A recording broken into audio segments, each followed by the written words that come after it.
जय हिंद दोस्तों।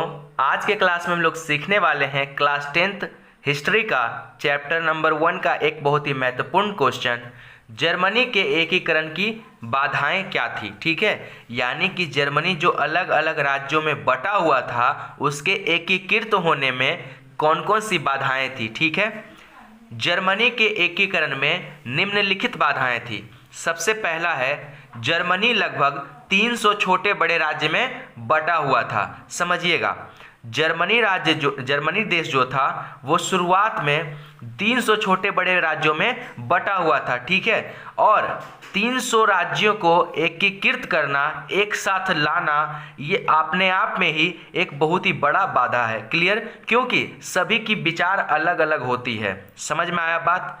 Point number 2, लोगों में राष्ट्रवाद का अभाव था, जिसके कारण एकीकरण का मुद्दा उनके समक्ष नहीं था। हालांकि उनके यहाँ प्रतिनिधि सभा थी जिसका नाम था डायट, जहां पर अलग अलग राज्यों के प्रतिनिधि इकट्ठा होकर के अलग अलग मुद्दों पर बात करते थे, लेकिन लोगों के बीच राष्ट्रवाद की भावना की कमी होने के कारण एकीकरण का मुद्दा कभी भी उनके सामने नहीं आया। क्लियर।